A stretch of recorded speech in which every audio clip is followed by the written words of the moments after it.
If you're watching this, you've probably heard of SpaceX. In case you haven't, SpaceX is a privately owned space company who have been delivering cargo to the International Space Station and landing reusable rocket stages in the middle of the Atlantic Ocean.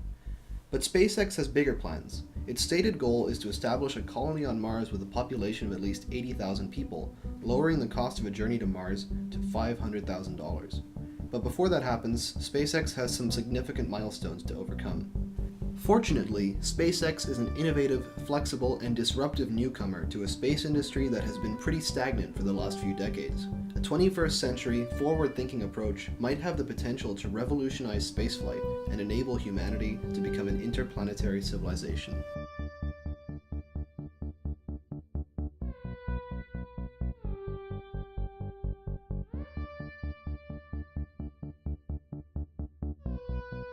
Elon Musk is expected to unveil key information about SpaceX's plans at the International Astronautical Congress on the 27th of September 2016, but concrete details on SpaceX's actual Mars architecture are currently difficult to come by.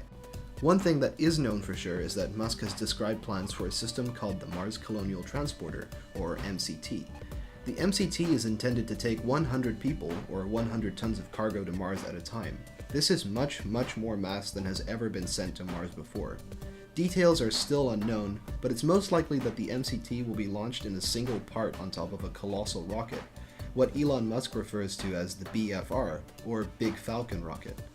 This rocket will need to be the largest rocket ever constructed, and will most likely be designed for maximum reusability.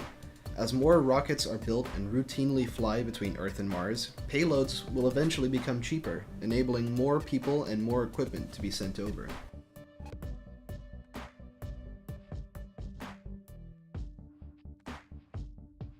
Considering that a society on Mars would need to be populated by tens or even hundreds of thousands of people to be self-sufficient, it's a logical question to ask, what would we actually do on Mars? Currently, Mars is a lifeless rock populated entirely by robots. It has no industry, culture, or economy. Any natural resources on Mars would take an enormous amount of energy to send back to Earth. But what Mars does have is an untapped wealth of information. While robots do a good enough job of teaching us new things about our place in the universe, humans are much more versatile, and they don't need to be remote controlled with a 14-minute time delay.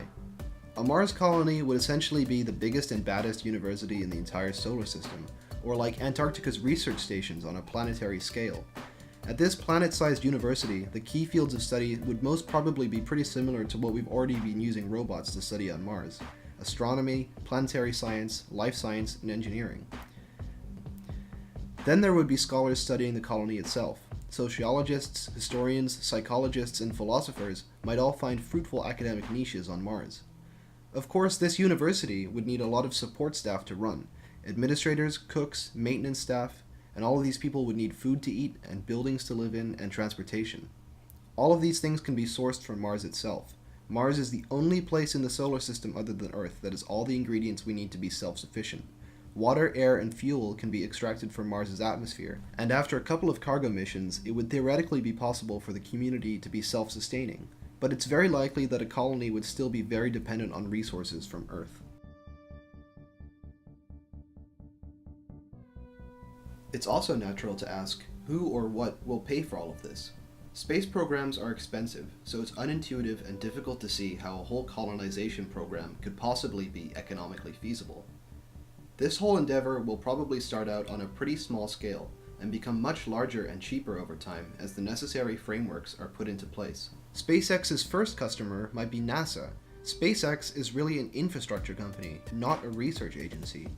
So NASA or the American government might decide that research could be done for much cheaper using SpaceX than developing its own launch capability. Universities and research institutions would then be next. Besides being a huge opportunity for research, sending scientists to Mars would be a great subject for a university ad campaign. The ability to slap their name on a Mars mission would be very attractive to a university with a lot of money to spend.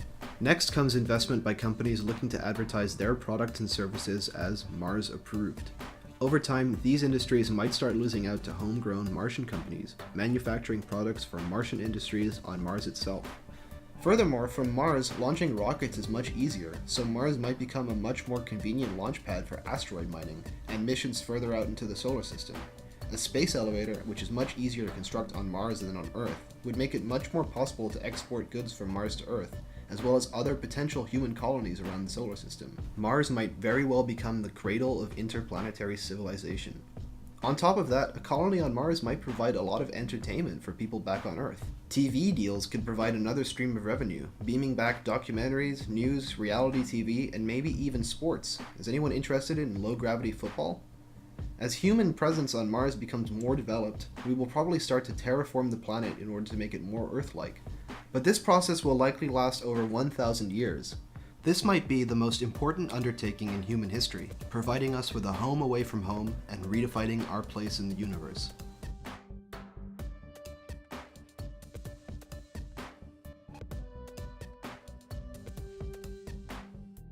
If you're watching this video in 2016, this all sounds ridiculous. No human has ever set foot on Mars, but if Elon Musk succeeds in lowering the cost of spaceflight and creating a reliable, reusable infrastructure, Mars becomes a significantly more accessible destination. What might sound more ridiculous, however, is that Musk wants to get the ball rolling on this in 2024, 8 years from now. If all goes to plan, we might be seeing a presentation as significant as Kennedy's "We Choose to Go to the Moon" speech this week.